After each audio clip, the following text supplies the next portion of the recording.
But right now we're talking about Aaron Rodgers, another great all-time quarterback. He joined friend of the show, Adam Shine, on Mad Dog Sports Radio. And Rodgers said he was indifferent, didn't really care about the Steelers being projected to have only 8.5 wins. Danny, your reaction? I'm ashamed to say I kind of missed hearing from Aaron Rodgers the last 4 to 6 weeks. The bison towards the storm. Well, we fact-checked that. That actually is true, we found out. Yeah, it's what they do. Did you know that? As of this morning, when I heard that with Adam Shine. Oh, you knew that before. Big bison guy. Yeah, I love the Bills. Long time, well-known bison guy. Yeah, he's just like a wonderfully weird brand of weirdness that when he's just talking about bison, I'm here for. And I'll say this. I don't know what world he's lived in where he says there's no expectations and that people aren't talking about him. They're the Pittsburgh Steelers. He's Aaron Rodgers. He's about to start his weekly appearances on one of the biggest shows in the world, and he is going to bring with him controversy and all that. A win total of 8.5 is not low. It's not high. It's for a guy a coach that has a winning record every year. Or it's been 8.5 3 of the last 4 years in Pittsburgh. So there's not a tremendous amount of new expectation with him there, but they are 50-50 to make the playoffs in Vegas. That's not low. That's a middle-of-the-pack team. And what I would say is I like their over. I actually do think it makes sense to say that if Mike Tomlin can have a winning record with Mitch Trubisky and Duck Hodges and Justin Fields and on down the line, Kenny Pickett, we know the numbers, if you gave him league average offensive production, they'd be really good. Because we actually have the data to show that if Mike Tomlin just gets 21 points per game, 20 plus, they win 86% of the time. League average is scoring 23 points per game. The problem is that they don't do it that often, right? Right. Yeah. But so there's only going to be 17 games this year. So if Aaron Rodgers can score 23, 24 points per game with a defense that absolutely could be top 5 in the NFL, they can win 10 games, and as soon as Aaron Rodgers scores, get some special teams. Yeah, fine. But as soon as the Pittsburgh Steelers are on the way to winning 10 games with Aaron Rodgers as their quarterback and Mike Tomlin as their coach, expectations will follow. Oh, if they make the playoffs, people will convince themselves that they can go to the Super Bowl. Yeah. That part I totally agree. And so as they start to win games, but I don't think they're going. Listen, Brew is fit. I'm curious because Brew a big reveal for him. Brew is on a knife's edge and now has added information. I don't know if this has that was moved good you at all. Info for my studying tonight, Danny. You hit it on the head. See, you're saying there are expectations. Yes, of course and there are. Certainly in Pittsburgh, we've heard teammates, Cam Hayward, say, okay, we got this guy. You know, some people have talked about how good he's looked. Others have said the opposite, but some have said how good he's looked in training camp and all that. So the pressure or the expectations are there. But Rodgers saying they aren't there, to me, that's what Rodgers loves. He wants there to be no expectations because the last 2 seasons he's played the full season, he played his best football when the expectations were gone. Green Bay is last year. People expect a good season. They start out badly. They're basically out of the playoffs. And then here comes Aaron Rodgers and the Packers playing well. Then the last game where they actually have a chance to win it, he doesn't play well, they lose. Same thing with the Jets last year. He played well toward the end of the season once everything, they were out of the playoff race and all that. But do you really believe that Aaron Rodgers, Super Bowl champion, 4-time MVP? Yeah, because I've seen him struggle badly in all of his NFC championship games. You think it's because of the pressure? Aaron Rodgers struggled because of the pressure. I think it's gotten worse to where when his skills have diminished now, I don't think he wants the pressure. That's why I actually liked him with the Jets initially, because he went there talking everything up. Super Bowl trophy looks lonely. He put the pressure on himself, and then we saw what happened. So I think he realized he can't sit here and think there's no pressure.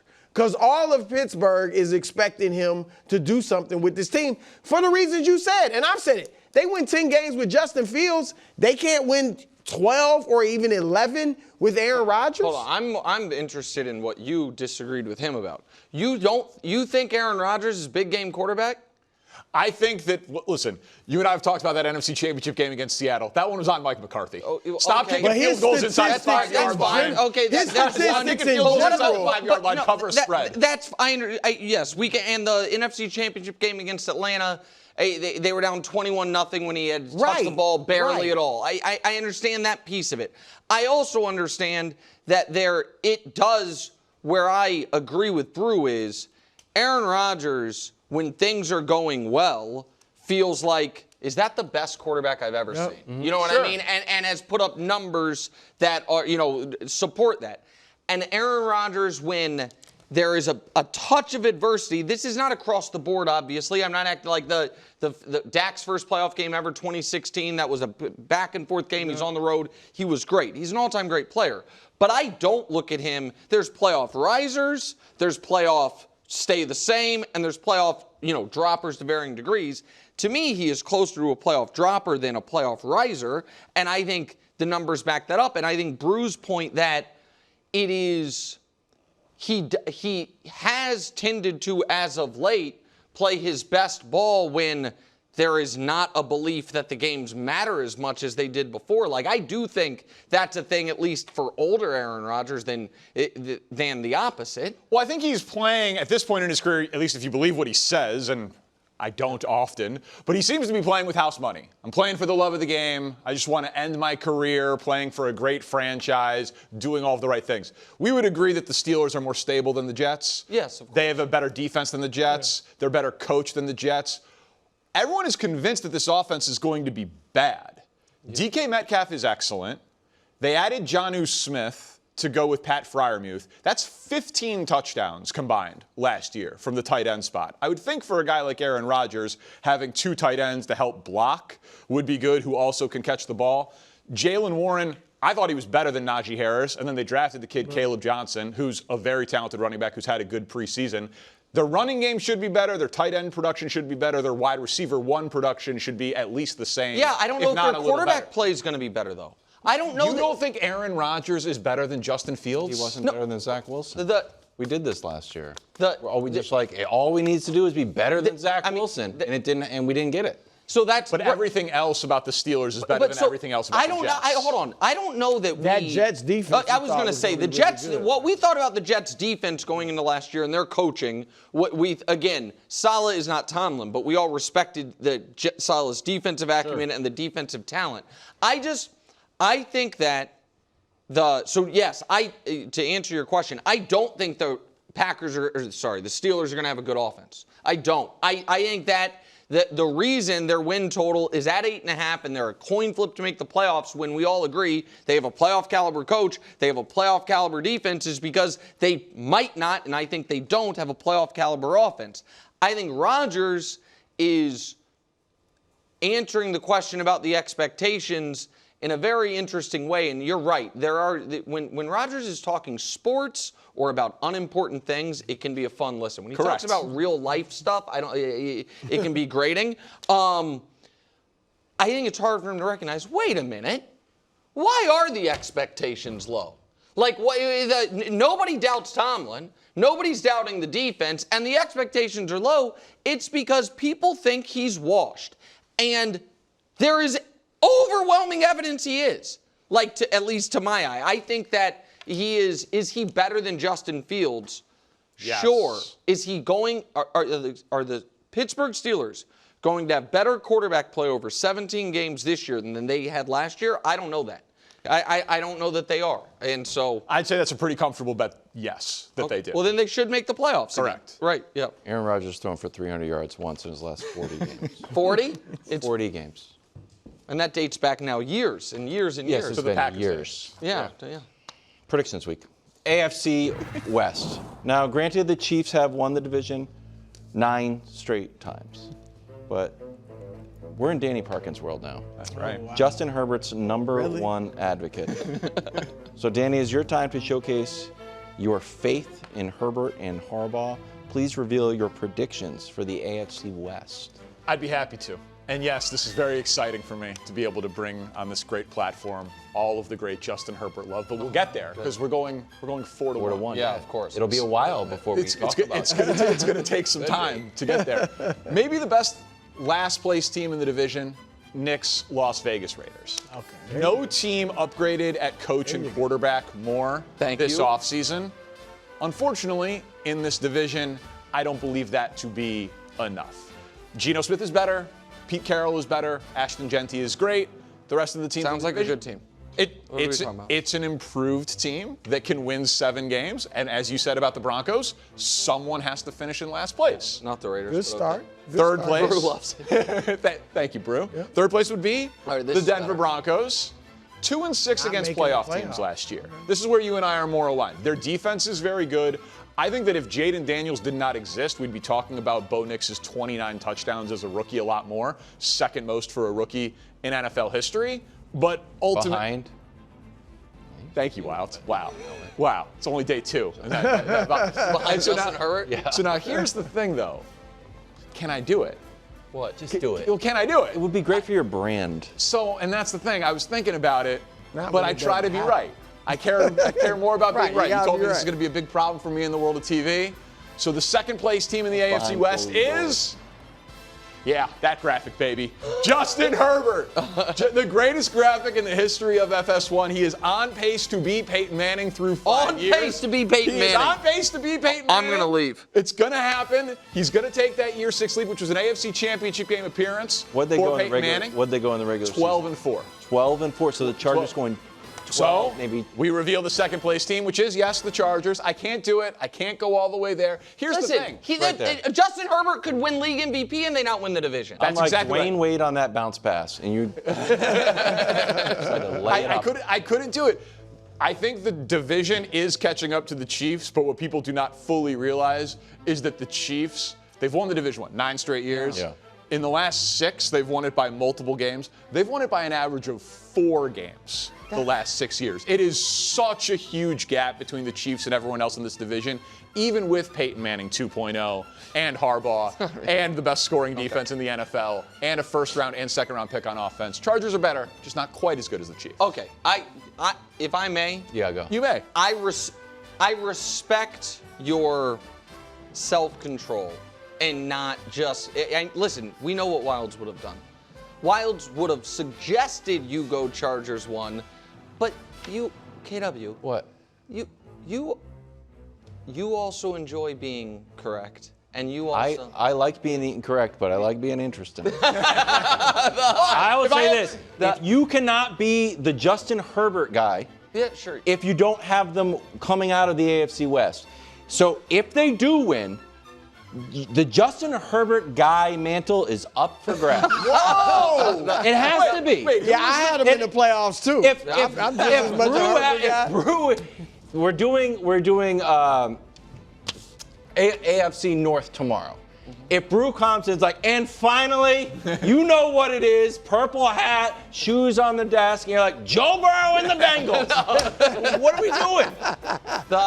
Who is the best quarterback of the very Peyton true. I don't Manning know era? about the Patriots era. Of the Peyton Manning era. The Peyton Manning era. Yeah, Tom Brady. Tom Brady. there you go. It's the same thing. That's what he's saying. He's saying they're just in the same division. That is Mahomes such a is- misleading Patrick graphic. Mahomes is Tom That is Brady. such a misleading. And he's saying he's Herbert. Peyton Manning. But so He's Peyton more Manning. importantly, I mean, not before- bad, I guess. So Thank hold you. on. I So, got but it back. your more importantly is this, and this is what I'm actually trying to focus on, because I respect the fact that you're not in the legion of dopes picking the Chiefs to lose the division, despite the fact that Patrick Mahomes is 35-5 in the division in his career. It's tough to overlook that fact. So the Chargers have enough to be really good, correct? Oh, Even yeah. with the Slater injury, yeah. we're not going to get the man. Herbert was great. Unfortunately, his coach or the injuries or this or that undercut him. Listen, he has to finally win a game that matters. This is the year Okay. that he finally has to win a game. Now, with his luck, See, here we week go. 1, it's going to be Ladd McConkey. Week 4, it's going to be someone Yeah. else. Like, that's how the Already Chargers thing throwing goes. out Exactly. But for now, yes, he has to win a big game. Okay. year NFC 6. West predictions week. There we go. Brew has the 49ers. He's on the record. Nick, unfortunately, has the Rams after one of the most inappropriate segments we've ever done on the show. Danny, your NFC West prediction. Who gets to bring home the flowers to their significant other, by the way? Some were sent to Brew, so those belong to Brew. The other ones, Rams colors. I The don't know if Rams there's a big colors ones. market for Yeah, exactly. They All look right. good. I That love was those. interesting. They're up for grabs. Bright blue carnation. They're beautiful. Roses. The fourth place team in this division, I feel like until proven otherwise, everyone should agree, it's the Arizona Cardinals. They're a theoretically interesting team. Yes. We know their names. They can make exciting. Marvin Harrison Jr. and Trey McBride and Kyler Murray. They have one winning season since Kyler Murray's been the starter of the Cardinals. There's 14-22 as a starter. He gets hurt. He doesn't win big games. Really fun player to watch on a highlight tape, but not particularly That winning good. season led to one of the worst playoff games I've ever seen anybody play in my life. Correct. Yes, So absolutely. tough to have faith on them before the season. Yeah. Talk to me in week 8, we'll see. This is a very trendy team that I'm just not there with everybody on in Seattle. I think Sam Darnold is going to have a real rude awakening going from Kevin O'Connell and Justin Jefferson and Jordan Addison and TJ Hawkinson to the Seahawks offensive line, a defensive-minded coach. Geno Smith snapped and threw. He got that ball out. Last year for Darnold, he took 11 sacks in the last 2 games, fell apart at the end of the year. I think this is going to be, he got his $100 million, and he's going to have a lot of losses. Hold on, before you go on, I have a question. I know you reveal yours on Friday. Are you going to have the Seahawks winning the division? Maybe. But if not, are you no longer, is the Darnold guy up for grabs? I'm not a Darnold guy. Oh, you. I've never been a Darnold guy. Why- Go through bro. my guy files. Bro, I'm the not a Darnold guy. ultimate Darnold I guy. just said 14 You Darnold went wins. to guy. bat for him more than anyone on national television. I'm just saying Last year. 14 wins and 4,300 yards is nothing to shake a stick at. You just can't go and just replace that. So are you going to be the J.J. They McCarthy think guy? you can in Minnesota. No, he's anti that. I'm not. I just think it's a little bit of hubris out of Minnesota. Okay. Don't get me wrong, everybody's a genius. Lose to Daniel Jones, but Did it with Cousins, did it with Darnold. We'll see what he does with McCarthy. So this team, it wasn't a question if they were going to be second or first. I had no problem putting them second. It was a question if they were going to be in the playoffs. And I ultimately decided I like the coach and quarterback too much. The Rams. fair. Matt Stafford is amazing. When he plays 15 games or more, which is 3 of the 4 years since he's been a Ram, they make the playoffs and they win double-digit games. But he's coming into the year hurt, and their offensive line is bad. It is not like, so a bad offensive line behind, in front of an immobile old quarterback is a serious concern, but it's a great organization that crushes the draft, that has a great young defense. Nakua and Devontae Adams with Stafford and McVay. Second best coach in football. They're the 7 seed in my NFC, behind the Niners. Oh, you're Very well done. Other than putting the Rams in the playoffs, you nailed it. Just because it's yours? Yeah, exactly. all right, great minds. Yeah. That's right. 27-10, the Niners are when Christian McCaffrey plays football for them. 27-10. So it's not about Purdy. It's not about Trent. Nick did not know that stat. I do know that did stat. not know that stat. I'm the McCaffrey guy. You didn't Well, Why you don't even have him in the playoffs? What? Yeah, because the running backs can only do so much. I said he's a top 3 running back, Brew, and you got mad at me. Top 3. No, Go ahead. A little much. no, listen. Niners easiest schedule in the NFL, and they were the most injured team in the NFL last year. So you get McCaffrey back, you have an easy schedule. They're in. Can I ask a quick question before we go about the Niners schedule? Easy. Here's the only thing. Here's what I've heard from every single person on this desk. NFC West, gonna be tougher than you think. More competitive. The Cardinals are interesting. Greg thinks they can win it. Yeah, Greg. Seattle, you said they're a trendy team. They are. The Rams, whatever it is. I don't agree with that trend. So I feel like some of the Niners have the easiest schedule as people are like, Cardinals and Seahawks. Nobody but the Cardinals. made the playoffs. That's the problem. There's only Texans made the playoffs, Bucks made the playoffs, Rams Sam made the Darnold's playoffs. first game as a Seahawk. It's I mean, again, 4-0 start for the Niners. just Jack- before 4-0. Christina's in You don't my know what that teal in my ear. Thanks for watching. Subscribe here to get more from the show and to check out clips from other shows on FS1.